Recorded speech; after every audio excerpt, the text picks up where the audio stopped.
সাবিনা সহ আরও ৬ ফুটবলারকে ভুটানের নারী লিগে খেলার অনুমতি দিয়েছে বাফুফে। সেই সাথে চলতি বছর বাংলাদেশি বংশোদ্ভূত ৪ প্রবাসী নারী ফুটবলারকে ট্রায়াল নেয়ার সিদ্ধান্ত নিয়েছে ফেডারেশন।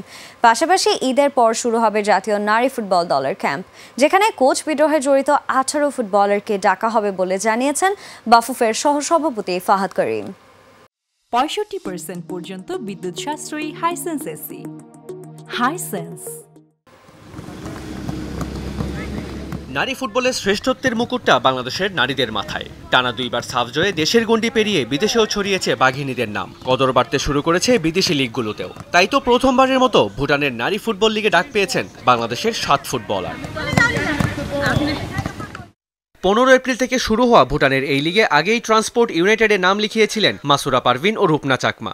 পারো এফসির হয়ে মাঠ মাতাবেন বাংলাদেশের অধিনায়ক সাবিনা খাতুন। সাফের সেরা ফুটবলার ঋতুপর্ণা চাকমা, সুমাইয়া ও মনিকা চাকমা। সাগরিকার খেলা নিয়ে এখনও চূড়ান্ত সিদ্ধান্ত না আসলেও এই ৭ জন ফুটবলারের ভুটান লিগে খেলা নিয়ে নিশ্চিত বাফুফের সহসভাপতি ফাহাদ করিম।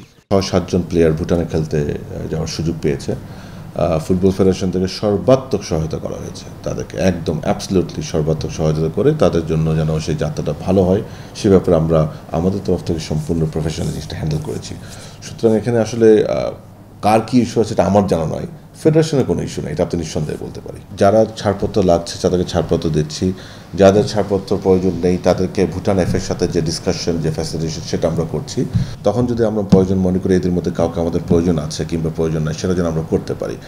চলতি বছর নারী দলের শক্তি বাড়াতে আনিকা, জহুরা ও শাইলা সহ ৪ প্রবাসী ফুটবলারের ট্রায়ালের ব্যবস্থা করেছে বাফুফে। বিবেচনায় থাকবেন বয়সভিত্তিক কিংবা মূল দল ট্রায়ালে।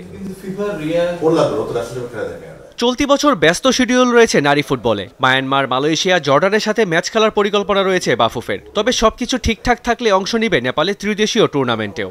আমাদের প্রেফারেন্স জর্ডান এবং মালয়েশিয়া। জুনের ফার্স্ট উইক এবং মেয়ের লাস্ট উইকে যে উইন্ডোটা আছে সেটাতে আমরা একটা প্র্যাকটিস ম্যাচ খেলবোই, ডেফিনেটলি দুটো ফ্রি-ফ্রেন্ডলি খেলবো।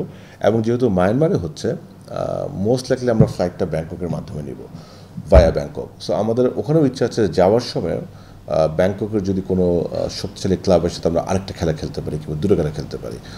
আবারও আলোচনায় নারী ফুটবলের বেতন জটিলতা। তবে এই বিষয়টি এতটা গুরুতর নয় বলে জানিয়েছেন বাফুফের এই শীর্ষকর্তা। সমঝোতার মাধ্যমে হওয়ায় অচিরেই সমাধানের আশ্বাস দিয়েছেন তিনি। উনি তখন বলল যে ওখানে দুটি ইস্যু ছিল, একটা ছিল ওই ব্যাংকিং অ্যাকাউন্টের একটা জটিলতা ছিল, আর আরেকটা যেটা ছিল যে ওদের সাথে কথায় বলা হচ্ছিল, ওরাই নাকি বলেছে যেহেতু আমরা ঈদের পরপরই আসতেছি আমরা এখানে এসে নিব এটা।